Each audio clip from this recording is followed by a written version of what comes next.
Hello ছাত্রছাত্রীরা, আমি সংহিতা। আমার চ্যানেলে তোমাদের সকলকে স্বাগত জানাই। আমি আজকে তোমাদের অনার্স পাস অনেকেরই আছে, যেটা খুবই ইম্পর্টেন্ট, অ্যারিস্টটলের কারণ সম্পর্কিত মতবাদ নিয়ে আলোচনা করব। তা এই যে মতবাদ নিয়ে আলোচনা তো করবই, কিন্তু আমার একটা খুব বড় অভিযোগ আছে তোমাদের কাছে, যে তোমরা আমার চ্যানেলটা দেখছো, আমি দেখতে পাচ্ছি, ভিউজ দেখতে পাচ্ছি, কিন্তু তোমরা লাইক কিছুতেই করো না। কেন যে তোমাদের লাইকের জন্য এত কার্পণ্য আমি বুঝি না। আমার কিন্তু অনুরোধ রইল, প্রত্যেক ছাত্রছাত্রী যারা আমার ভিডিওটা ভালো লাগবে যাদের, তারা যেন একটা লাইক করে। আর অবশ্যই বন্ধুদের বলো যারা তারাও সাবস্ক্রাইব করে আমার চ্যানেলটা দেখে উপকৃত হয়।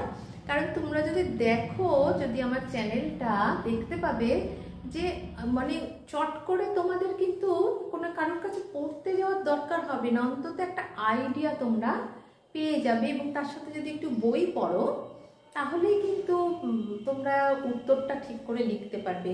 আমি ঠিক যেমন করে প্রশ্ন আসে তেমন করেই উত্তর একদম সাজিয়েই তোমাদের দিই। হয়তো একটু ছোট ফর্ম তোমাদের বড় করতে হতে পারে, কিন্তু যতটা সম্ভব আমি পয়েন্ট দেওয়ার চেষ্টা করি। সেই জন্য ভালো লাগলে চ্যানেলটা সাবস্ক্রাইব করো। তাহলে আমি শুরু করি।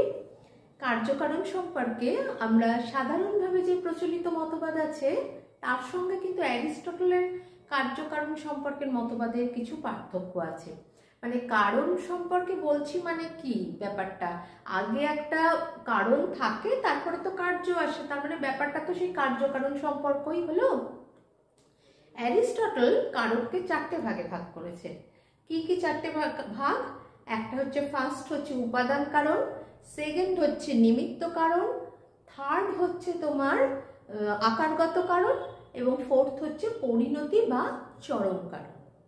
ঠিক আছে, এইবার যে কোনো কার্যই হোক না কেন, অ্যারিস্টটলের মতে এই চারটি কারণের মধ্যে কোনো না কোনো কারণের অন্তর্গত হবেই তারা। এইবার প্রথম, তাহলে প্রত্যেকটা কারণকে বলি, যদি আমি ব্যাখ্যা করি। প্রথমে আমি কি বলবো? উপাদান কারণ। উপাদান কারণ যে উপাদানে কোনো একটা জিনিস গড়ে উঠছে, সেইটাই তার উপাদান কারণ। কোনো কার্য যে উপাদানে গড়ে উঠছে, সেইটাই হচ্ছে সেই কার্যের উপাদান কারণ।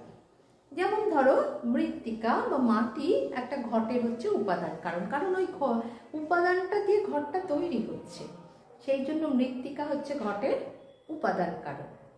সেকেন্ড কি বলেছি? নিমিত্ত কারণ। নিমিত্ত কারণ বলতে অ্যারিস্টটল নিমিত্ত কথাটাকে গতি অর্থে ব্যবহার করেছেন, গতি বা পরিবর্তন অর্থে।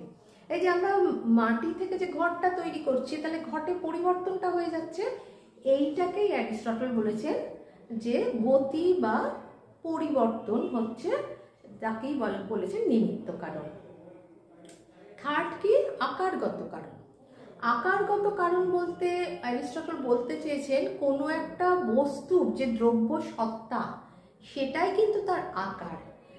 ধরো, যদি আমি বলি মানুষের কথা, মানুষের মধ্যে কি থাকে?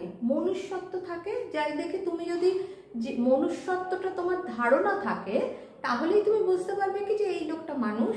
একটা গরুত্ব দেখলে তুমি বুঝবে গরু, ঘটত্ব দেখলে বুঝবে তুমি এই ঘট, যদি তোমার এই ধারণাটা থাকে।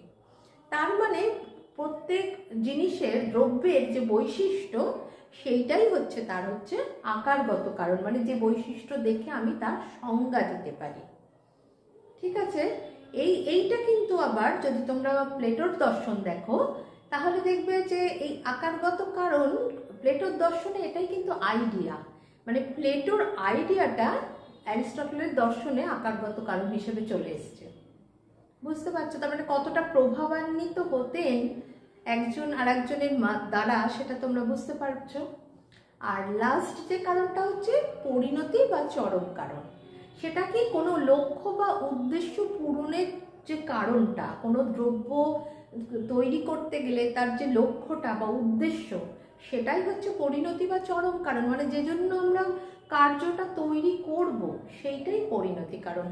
ধরো, আমি যদি একটা ঘর তৈরি করি, তাহলে আমার কি আমার লক্ষ্যটা কি থাকবে? যে আমি নয় ওটা বিক্রি করব, নয়তো নিজে ব্যবহার করব, কিছু তো করবো, সেই লক্ষ্য, সেইটাই হচ্ছে চরম কারণ।